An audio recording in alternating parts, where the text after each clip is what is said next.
आज बच्चों ये आपका पहला चैप्टर है समय की शुरुआत, यानी मानव की उत्पत्ति कब से हुई। तो सबसे पहले हम शुरुआत करते हैं आधुनिक मानव।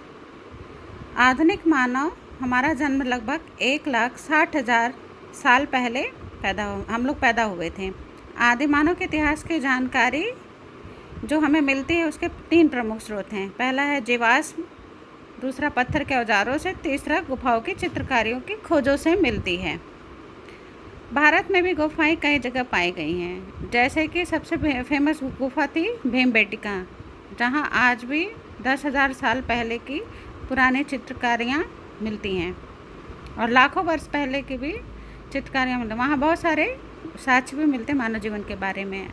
अब हम जीवाश्म की बात करते हैं। अब सवाल उठता है जीवाश्म क्या है। तो पुराने पौधे जानवर के उन अवशेषों के लिए प्रयुक्त किया जाता है जो पत्थर के रूप में बदलकर किसी चट्टान में समा जाते हैं। कहने का मतलब ये है बच्चों कि जब वो मर जाते हैं और मिट्टी में दफन हो जाते हैं तो लाखों वर्ष तक उस मिट्टी के अंदर संरक्षित रहते हैं। तो उनकी जो छाप पाई जाती है उसको हम जीवाश्म कहते हैं, यानी हड्डियों के ढांचों को जो मिट्टी में मिलते हैं उसे हम जीवाश्म कहते हैं। तो पत्थर के रूप में वो बदलकर किसी चट्टान में समा जाते हैं, तो यानी कि ये पत्थर के रूप में हो जाते हैं, तो इसे हम जीवाश्म कहते हैं। उसके बाद बात करते हैं कि किस प्रकार से कि आधुनिक दृष्टिकोण बदला मानव के प्रति। हम ये मानते हैं कि जो मनुष्य है उसका निर्माण भगवान ने किया है, गॉड ने किया है, लेकिन चार्ल्स डार्विन द्वारा सन 1859 को एक पुस्तक लिखी थी जिसका नाम था ओरिजिन ऑफ स्पीसीज़। तो ओरिजिन ऑफ स्पीसीज़ में ये पुस्तक लिखी थी, उन्होंने ये बताया था इस पुस्तक में कि मनुष्य का जो निर्माण है, यानी आधुनिक जो प्रारंभ है वो यहीं से उत्पन्न जानवरों से हुआ था। और ये दलील उन्होंने ऐसे नहीं दी थी।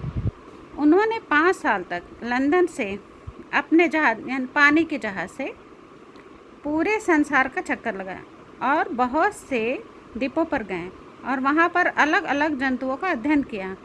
उसके बाद वो वापस लंदन आए और 5 साल तक उसी आंकड़ों पर कठोर शोध किया और शोध करने के पश्चात उन्होंने ये पुस्तक लिखी और उन्होंने एक नया सिद्धांत दिया।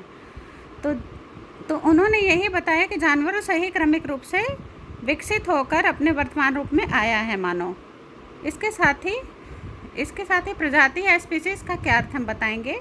प्रजाति या स्पीसीज जीवों का एक ऐसा समूह होता है जिसके नर मादा मिलकर बच्चे पैदा कर सकते हैं और उनके बच्चे भी आगे प्रजनन करते यानी संतान उत्पन्न करने में समर्थ होते हैं। इसके साथ ही होमो स्पीसीज यानी जो आधुनिक मानव है वो होमो स्पीसीज में आते हैं, यानी होमो जाति के। तो होमो का क्या मतलब है। होमो लातिन भाषा का शब्द है जिसका अर्थ है आदमी, इसमें स्त्री पुरुष दोनों शामिल हैं। होमो का मतलब होता है मनुष्य। तो होमो वैज्ञानिकों ने इसे कई प्रजातियों में बांटा। जो होमो जाति होती है उसको कई भागों में बांटा। यहाँ पे देखिए नीचे दिया हुआ है होमो हैबिलिस। उनकी ये विशेषता थी कि वो औजार निर्माण कर सकते थे, बना सकते थे। तो सबसे पहले होमो ही पत्थरों के औजार बनाए थे जो कि अफ्रीका में प्राप्त हुए थे। होमो इरेक्टस ये ऐसे मानव थे जो सीधे खड़े होकर पैरों के बल चलने वाले थे। उसके बाद है होमो सेम्पियंस।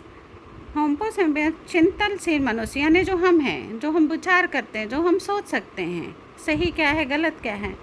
तो होमो सेपियंस हमारी प्रजाति।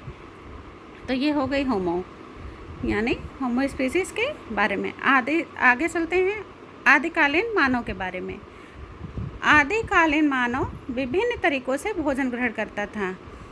भोजन करने के उनके तरीके देख सकते हैं। संग्रहण का मतलब होता है इकट्ठा करना, जैसे पेड़ पौधों के कंदमूल, फल, और शिकार के माध्यम से, यानी शिकार के माध्यम से छोटे मोटे जानवरों को मारकर मछली पकड़ के। अपमार्जन का मतलब होता है सड़े गले जो पदार्थ होते थे पहले से उनको संग्रहित करके। उसके बाद हम आते हैं होमोनिड्स की विशेषताओं के ऊपर। जो होमोनिड प्रजाति है वो होमो स्पीसीज से ही निकली है। तो क्या विशेषताएं इसके बारे में बता दें।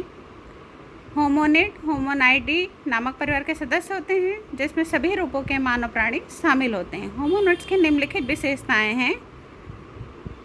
होमोनिड्स की जो विशेषताएं हैं वो मस्तिष्क जो होता है काफ़ी बड़ा होता है, ये सीधे खड़े होकर चलते हैं और दो पैरों पर चल सकते हैं। ये हैं होमोनिड्स के कुछ प्रमुख विशेषताएं। इसके बाद हम बात करते हैं अल्टामीरा। यह गुफा स्पेन में है और इसकी छत पर चित्रकारियाँ बनी हुई हैं। तो इसके छत पर बहुत सारी चित्रकारियाँ प्राप्त हुई हैं जो कि आदिकालीन हैं, जो आदि मानव के द्वारा बनाए गए हैं। इनका पता तो जो है पुरातत्वविद। अब पुरातत्वविद का मतलब क्या होता है? तो यह वह वैज्ञानिक हैं जो मानव इतिहास का अध्ययन खुदाई से मिले अवशेषों के अध्ययन के द्वारा करता है। ये दो भी इनसे संबंधित जो भी चीज़ें होती हैं, खान पान से संबंधित जो भी कुछ भी उसका ये उनके बारे में बताते हैं।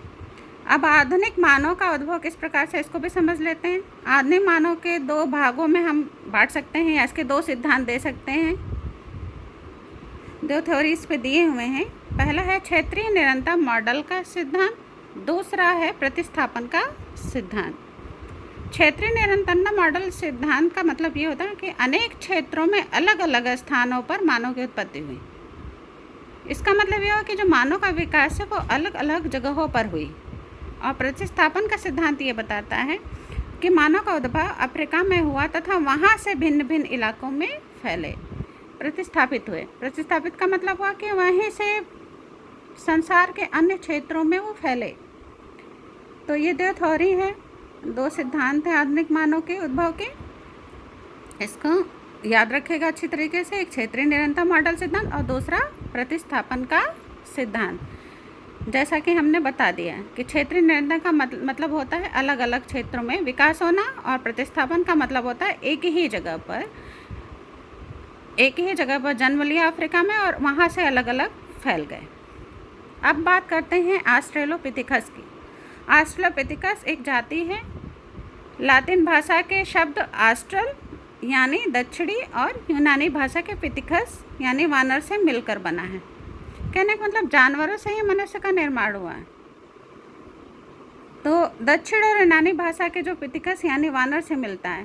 कहने का मतलब ये होता है कि हमारी जो प्रजाति थी वो बानर थे। ठीक है, पहले जब हम पैदा हुए, हमारा जो जन्म हुआ था वो बानर जैसे ही लक्षण थे। तो बानर की तरह जब मनुष्य था, फिर उसके बाद मानव बना, मनुष्य बना, तो उसके बंदरों जैसे बहुत सारे गुण उनके अंदर पाए गए थे। तो इसलिए इनको ऑस्ट्रेलोपिथेकस कहा गया। अब हम देखते हैं हिमयुग का प्रारंभ। लगभग 25 लाख वर्ष पहले हिमयुग प्रारंभ हो गया था। लगभग 13 लाख वर्ष पहले अब तक 10,000 पहले तक भी ये था हिमयुग। 10,000 पहले भी समाप्त हो गया। उसके पश्चात ही खेती का आरंभ हुआ और 10,000 के आसपास ही खेती के अलग अलग साक्ष्य भी मिलते हैं, सबूत भी मिलते हैं कि खेती किस प्रकार होती थी। तो खेती जब से प्रारंभ हुई तब से मानव का विकास बहुत तेज़ी से शुरू हुआ। तो बच्चों, ये हम आशा करते हैं कि ये समझ में आ रही होगी तुम लोगों को मेरी बातें या मेरी पढ़ाई। अब हम बात करते हैं संचार व भाषा की कि लोग पहले कैसे बात करते थे। तो आरंभ में होमोनिड भाषा में हाव भाव या हाथों का हिलाना, गाने या गुनगुनाने जैसा मौखिक संचार का प्रयोग किया। धीरे धीरे ये ध्वनियाँ भाषा के रूप में विकसित हो गई थी। तो उस समय मनुष्य क्या करता था, वो ध्वनियाँ और भाषाओं के माध्यम से, तरह तरह की आवाज़ों के माध्यम से एक दूसरे को पुकारते थे, बुलाते थे। जैसे आज देखते हो बच्चों कि जानवर और पशु कैसे अपनी अपनी भाषाओं में एक दूसरे को पुकारते हैं। तो धीरे धीरे ये ध्वनियाँ जो है भाषा के रूप में विकसित हो गई। आज हम देखो भाषा के रूप में हम बात करते हैं, अपनी बातों को कह सकते हैं। तो पहले के समय में वो अपनी भाषाओं का प्रयोग ध्वनियों के माध्यम से करते थे। अब हम बात कर लेते हैं औजारों का निर्माण। तो प्रारंभिक मानव ने औजारों का प्रथम बार निर्माण करके अपने स्थानात्मक कौशल तथा स्मरण का शक्ति का परिचय दिया। तो धीरे धीरे जो है इनके अंदर ये जो है विकास हुआ। लाखों वर्षों में, सालों वर्षों में इन लोगों ने अपने आप सुधार करते गए, औजारों का निर्माण करते गए और अंत में बहुत ही अच्छे और बहुत सुंदर और परिष्कृत हथियार बनाना शुरू किया इन लोगों ने। तो ये जो औज़ार बनाने की कला थी, तो इससे तो मनुष्य के मस्तिष्क का विकास हुआ और वे अच्छे कौशल और स्मरण शक्ति के लिए जाने जाने लगे। और धीरे धीरे यही जो चीज़ें थी वो मानव के विकास में बहुत महत्वपूर्ण भूमिका निभाती रही। अब हम शिकारी संग्राहक समाज की बात करते हैं। यह समाज शिकार करने के साथ साथ आर्थिक क्रियाकलापों में लगे रहते थे और जैसे जंगलों में पाई जाने वाली छोटी छोटी चीज़ों का विनिमय और व्यापार करना इत्यादि था।